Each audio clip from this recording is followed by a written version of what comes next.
But I think हम एक ऐसा इंपॉर्टेंट पॉइंट यहाँ पर डिस्कस कर रहे थे कि एक सरकार है, वो कुछ चेहरों को चिन्हित करके, कुछ राष्ट्रवादी चेहरों को चिन्हित करती है, उनके खिलाफ एक छोटी सी चीज निकालती है जिसको वो मिस इन्फॉर्मेशन या डिसइन्फॉर्मेशन कहती है, और कहती है कि इस मिस इन्फॉर्मेशन के कारण देश में या क्षेत्र में दंगे हो जाएंगे, और इसी कारण से आपके ऊपर एफआईआर होगी, आपकी गिरफ्तारी होगी, आपके ऊपर यूएपीए लगेगा, आपके ऊपर इस प्रकार की चीजें की जा रही हैं।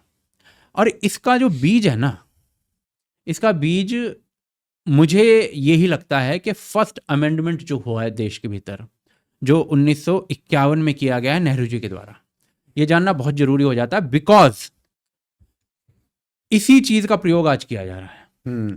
1950 में देश के भीतर जो संविधान बना है, संविधान बनते ही लगभग करीब 12-13 महीने बाद अचानक से, आई थिंक मई के महीने में, मई 1951 में, जो नेहरू जी हैं वो आते हैं, वो बोलते हैं कि भाई हमें फ्रीडम ऑफ एक्सप्रेशन और इसके नाम पर जो चीजें हो रही हैं उसमें चेंजेस करने पड़ेंगे, हम फर्स्ट अमेंडमेंट ला रहे हैं। पूरा संसद जो था उसमें रोष का माहौल था, पूरे संसद में ये टेबल्स पीटी जा रही थी, चिल्ला रहे थे लोग, बोलने नहीं दे रहे थे एक दूसरे को।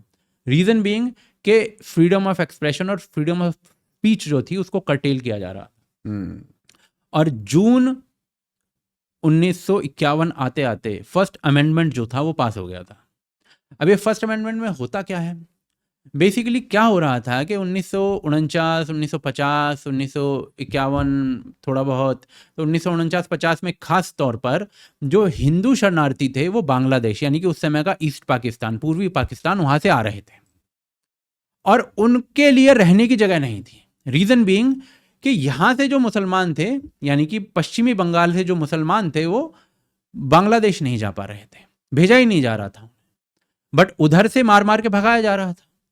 तो उधर से रेफ्यूजीज हिंदू इधर आ रहे थे पश्चिमी बंगाल में, वो पड़े हुए थे स्टेशंस पर, जगह जगह पर मर रहे थे, उनके बच्चे उनकी ही उल्टियों में सन कर मर रहे थे, डायरिया से, इतना कुपोषण फैल चुका था।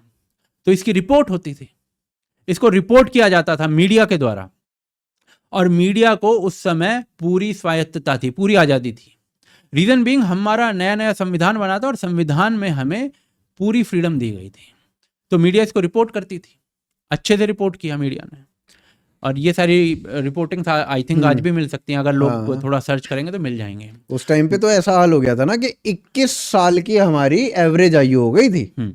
दूसरी तरफ क्या था कि मद्रास में, चेन्नई साइड में, तमिलनाडु में कुछ इंसिडेंट्स हो रहे थे, कुछ इंसिडेंट्स लाइक जो कम्युनिस्ट कार्यकर्ता थे वो मारे जा रहे थे। सत्ता में रहने की जो ललक थी वो शुरुआत से दिख रही थी, कम्युनिस्ट कार्यकर्ताओं को मारा जा रहा था, और उसके बाद मीडिया इसको रिपोर्ट कर रही थी। मीडिया रिपोर्ट करती थी तो तमिलनाडु में, या फिर बिकॉज वहां पर भी उस समय जो सरकार थी वो इन्हीं की थी, कांग्रेस की।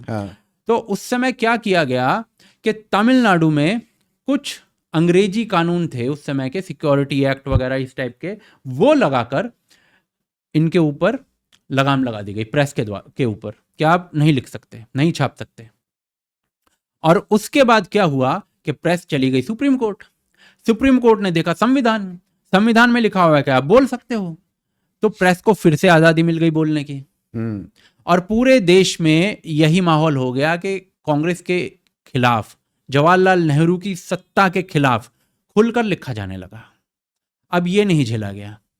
1951 में कानून ले आए फर्स्ट अमेंडमेंट के रूप में, और उसमें प्रेस की फ्रीडम को कर्टेल कर दिया गया सीधे रूप से।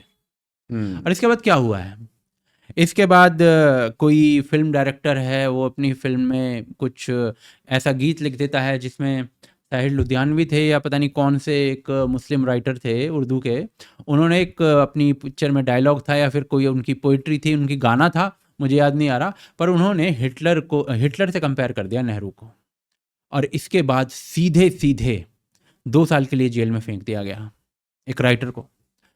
दर्जनों किताबें बंद हुई हैं उस समय, दर्जनों फिल्में। अरे हारमोनियम बैन था, हारमोनियम बैन कर दिया नेहरू जी ने। देखो, मतलब आप सोच के देखो कि व्यक्ति के दिमाग में, व्यक्ति के मस्तिष्क में क्या चल रहा होगा। और ये आज फासिस्ट किसे बोलते हैं? मोदी फासिस्ट है। सुनो जरा इस बात को समझने का प्रयास करो। दर्जनों किताबें बैन, दर्जनों फिल्में बैन, हारमोनियम बैन, पता नहीं क्या क्या बैन, हगना मूतना, पता नहीं क्या क्या बोलूं अब मैं, किस प्रकार के शब्दों का निकालवाता है। वो व्यक्ति ही इतने महान थे ना वो। नेहरू जी बस इस बात पे आकर अटक गए कि आपको उकड़ू बैठना है या इंग्लिश पॉट पे बैठना, इसी बात पे उन्होंने कोई एक्सप्रेशन नहीं लगाया। नेहरू जी के खिलाफ बोलने के कारण बहुत कुछ हो सकता है, तो हम नेहरू जी के खिलाफ सेक्युलरिज्म है।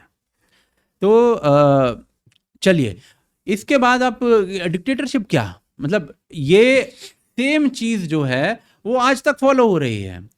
जो प्रेस का बंदा उस समय फिर बोलता था फर्स्ट अमेंडमेंट के बाद, उसको यही सब किया जाता था, क्योंकि फर्स्ट अमेंडमेंट में लिखा क्या गया कि भाई जब हमें लगेगा कि देश या क्षेत्र या राज्य की किसी चीज पर, एकता, अखंडता, संप्रभुता पर खतरा है प्रेस के किसी क्रियाकलाप के द्वारा, तो हम बोलेंगे, हम फिर एक्शन लेंगे, हम रोकेंगे। और आज भी यही हो रहा है, एग्जैक्टली सेम चीज।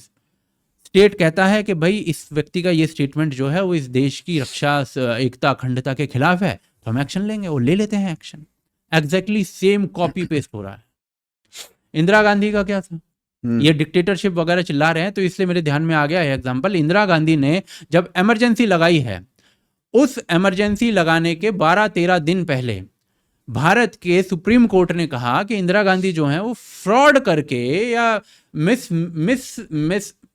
क्या शब्द होता है अंग्रेजी में मिसमैनेजमेंट नहीं है, मैल प्रैक्टिस, अच्छा, मैल प्रैक्टिसेस का यूज करते हुए उन्होंने इलेक्शन जीता है। ये आप गूगल करके देखिए, अभी आपको मिल जाएगा किस प्रकार से इंदिरा गांधी के खिलाफ कोर्ट ने ये कहा है कि उन्होंने माल प्रैक्टिस किया और उन्होंने इलेक्शन जीता है। और इस कारण उन्हें ऐसे किसी भी पद पर बैठे रहने का अधिकार नहीं है जो कि इलेक्टेड बाय द पीपल है, जो कि जिस पर लोगों ने उन्हें चुनकर भेजा, यानी कि उन्हें प्रधानमंत्री के पद से हटाने की तैयारी कर ली थी सुप्रीम कोर्ट ने, और उसके 13 दिन बाद भारत के भीतर इमरजेंसी लगा दी गई है। ये डिक्टेटरशिप है या नहीं है? उसके बाद बोला गया India is Indira, Indira is India. हाँ, जो इंदिरा है वही इंडिया है, जो इंडिया है वही इंदिरा है। सो आई थिंक मेरे यहाँ पर पूरा प्रयास सिर्फ ये बताने का था कि जो फर्स्ट अमेंडमेंट के भीतर काम किया गया है वही आज तक फॉलो हो रहा है और उसी मॉडल का यूज किया जा रहा है।